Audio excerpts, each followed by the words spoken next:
Welcome to the Pathways to Stillness podcast series. I am Dr. Gary Irwin Kenyon. I created this series as a follow-up to my book, Pathways to Stillness, Reflect, Release, Renew, which is available from Amazon, Indigo, and Friesen Press, and in audiobook form from Audible, Amazon, and iTunes. In this third episode of my conversation with Ashley King and Daphne Noonan, co-founders of Person-Centered Universe, we hear their views on working in healthcare and long-term care during our present situation, and we also hear their vision of the future. Yeah, one of the things that I find is a contribution that you've been making too, and it happens that I was the one doing when we did the webinar, and we included this dimension of how the present circumstances have created a whole other level of stress for everybody, aside from the daily stresses, professional and then personal issues that everyone's dealing with. So then the importance for caring for yourself, realizing that you can't do it all and that you need help and that you need to care for yourself through whatever pathways to some kind of stillness or quiet or space in the action to help yourself stay more balanced and keep making a meaningful contribution to people around you. So I think that's been an interest to, if I turn around what we did there, it's an interesting contribution, which I've decided to use for a talk I'm giving at an aging and spirituality conference next year. And I decided I would pick up from the webinar and use that as a theme. It's a general theme regardless of the circumstances we're living in, but as you say, these conditions seem to have highlighted things. Another question: do you think that the conditions that are happening, your work already does contribute to reducing ageism, to helping people understand the whole process of aging from a much more balanced and positive, meaningful point of view? With the scandals that have taken place in long-term care, do you think that will help as time goes on, that there may be less ageism, well, generally, but especially in the frail population? Well, we'll start with the cynic, which is me. No, I'm a little cynical, I think, over the last, number of years, and it's not that I want to be. I sure do hope so, I guess, would be my answer. I think time and time again, and I don't want to totally change the tone of our conversation, so I think I'm already starting to feel a little bit disappointed in that dialogue, because I'm already starting to hear kind of the old familiar tune, which tends to almost like placing the responsibility on the folks who work there Oh, yeah. and very much not on the system. I'm that person who, like, every time I see one of those exposés on, Dateline or whatever about long-term care, I cringe and turn it off, because I think there's so much more to the story than what gets exposed. And you see some person who's just like me, in a leadership role, that is, sitting there in the hot seat, and nothing about the complexities of what led to whatever it is, right? Like the complexities within a system that has been broken for years. And I'd say, I love my job. I love the field that I work in, but it's in spite of the systematic issues. Like it really, that's the part that really is, at this stage of my life and my career, really takes out the energy from me, right? Those kinds of issues. And so I hope so. Yeah. And it's definitely started a conversation that's long overdue, Yeah. and it's going to be hard to put that back in the box. Yeah, that's it. I think, for in my perspective, I think I would agree that there are wonderful people operating in all of these long-term care homes that are working within, the financial, the physical, and the employee constraints in which they're provided. And I think what I'm really seeing and appreciating is the families, and even people who just are thinking and understanding just how sad and dire our situations are, even in the long-term care homes right now that are not affected by COVID, like mine and Daphne's, that, life is precious, stories are precious, and these wonderful people who live within our walls are very precious, and they're not able to see their families. They are, but it's a very constrained visit, and they're not able to live their lives freely like many of us are. We see what's happening in our province here in New Brunswick. We're starting to open up. We're starting to allow people to group in small, family groupings, and that's not happening within our organization. So I'm very hopeful. I think it's definitely shining a light on the challenges, Mhm. and there are many, but one of the big ones, I think, and one of the reasons that we started a webinar series with our colleagues at Plaintree International was because we recognized the need for education during this time. At all times, there's a real significant need for education, but right now, educating people on remembering that narrative, remembering the unique history and life story and routine of each individual in those care homes is the only way that we'll be able to maintain any, much quality of life, for the people that are Mm. living Yeah. within long-term care. Yeah, that's a wonderful way to put it, and I could put that into the broader context. All the years that I was teaching at St. Thomas full time, the fourth year seminar students would always ask about, people don't know what gerontology is, or older people are not treated well, and I think I still go back because of my own passion, and I see, and I think YouTube see what the end can be and how much better it can be. That we're pioneers. We're Mhm. still in certain contexts of the study of aging. We're still pioneers in having this Yeah. information. Sometimes being a pain in the butt to people who spout Mhm. things that are myths about Mhm. aging, and you have to. Well, excuse me. I don't think you have Mhm. that one quite right. You can't do too much of that because Mhm. people will stop inviting you to their house. But I Yeah. I think that's the bottom line for Yeah. Mhm. for us, for Mhm. all of us who are passionate about this field. We just keep doing, like Ken McGeorge, our colleague in New Brunswick, Mhm. Ken Mhm. McGeorge, who just keeps, hitting the windmill, just keeps going at Mhm. it, putting out his stuff, and it's Yeah. wonderful to have that spirit.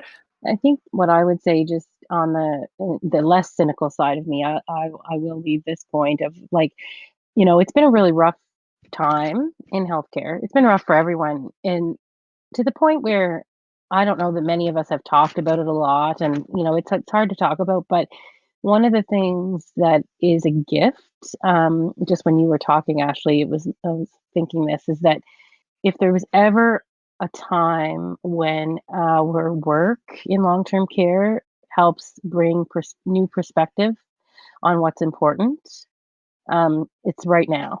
Like, it's been almost like, after when our residents started to see their families and whatnot, there really are no words to describe that feeling of, like, watching them reunite with their families for the first time, and it's almost like you realize it's like, I don't wanna be too, I guess, but it's almost like sacred work, like, Yeah, it yeah, Mhm. Mhm. that you think, and in the normal life of, before all of this, you're on that hamster wheel and you're, working and dealing and spinning all the plates and, trying to keep the operations moving, but it really was to be in that place where we realized that we literally were all those residents had, and how rewarding it was, even though it's been hard, Yeah.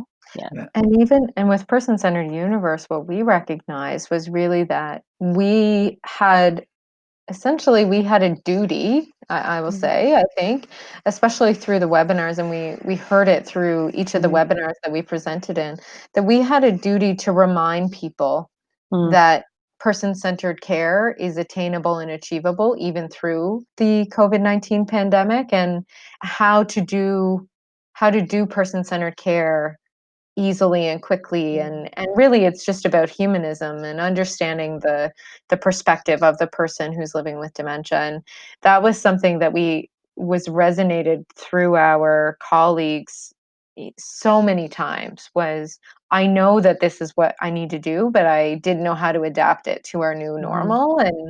And so for us, it was also, that was really inspiring, and it helped us to kind of refocus and remain, through those dark times of person-centered universe through COVID. Was, right, we have a duty, we have to share, and we have to remind organizations that person-centered dementia care is attainable even when you're wearing personal protective equipment and living under such constraints or working under such constraints. And I like you characterize it as sacred. We like to Mhm. think narrative care is a Mhm. spiritual kind of soul to soul connection, not necessarily, with a specific religion or tradition, but Mhm. just like you said, humanness, human being to human being.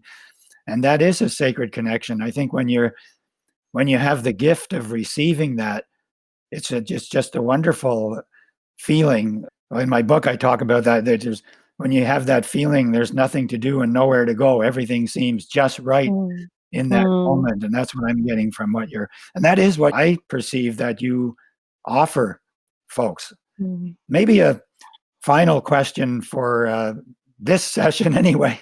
Yeah. I can't wait to have you back on again. I like to end. I've asked Bill Randall when he was on, and Thomas Moore. How do you see your own journey now and going forward? And do you have anything you'd like to share about that, or anything you would like to add to it, to what we've already talked about? So first of all, yes, we need to do a whole narrative episode, I think. Mhm. Mhm. But I think it's an interesting time to be answering that question because literally everyone in the world is evaluating their priorities right now, right?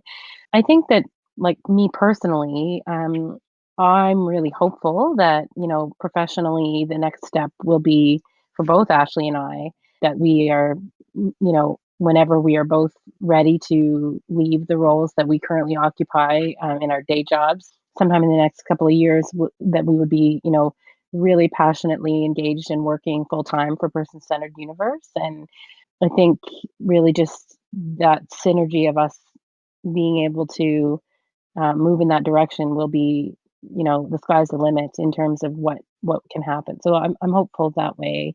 Personally, it's hard to, like the kind of everything's up for grabs right now in terms of like where do I want to live, and where, it's everybody's kind of had that Hmm. shake up with I'm only 3 hours away from my parents, but I haven't been able to see them in 6 months because because of the situation, and my sister got married and we couldn't go, and all those things that happened. So I think, yeah, I'm hopeful that PCU's just only gonna get better from here, Mm. and more influential and Mm. meeting our mission. Yeah. Mm. Yeah, I think that that's it for me. I mean, professionally, I'm hopeful that person-centered universe and our vision is, whether it's through the pandemic or whether it's because the culture is moving towards one of person-centered dementia care and a deeper understanding of the whole person. I'm really hopeful, and I believe that we will have the opportunity to help transform organizations in the quality of the care that they provide for their loved ones or for their clients living with dementia. And personally, I'm really in a place, I think, the pandemic has taught me, I had a really, really packed March, April, and May, and everything was canceled. Mm. And that for me, I'm not upset about that in any way. And I think it was divine timing that we've started working more collaboratively with you, Gary, because I've been reading the Pathways to Stillness book Mhm. and really recognizing the importance of stillness.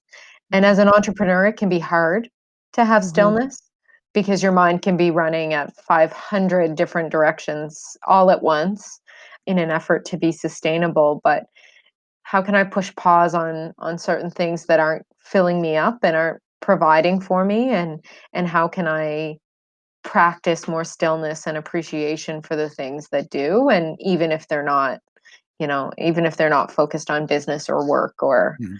what have you. Mhm. Thank you, and thank you both. This has been absolutely wonderful. Yes, it has. So much fun. Yeah, that's all I can say. It's been super, super. I'm Mhm. really thankful for you to come and speak with us. We are remote, of course, one of us in PEI, one of us in Fredericton or around Fredericton, St. John, and me in St. Andrews, New Brunswick. So this is great. Thank you ever Yeah. so much, and let's keep in touch with each other. Yes. Yeah. Yes, thank you so much, Gary. Yeah. We're really honored that you invited us. Me too. Yeah, it was soul filling today. Thank Yeah. you. Okay. Bye. Thanks. Bye. Bye. Bye. Thank you for listening to the Pathways to Stillness podcast series. My book, Pathways to Stillness, Reflect, Release, Renew, is available on Amazon, Indigo Chapters, and Friesen Press. It is also available in audiobook form from Audible, Amazon, and iTunes.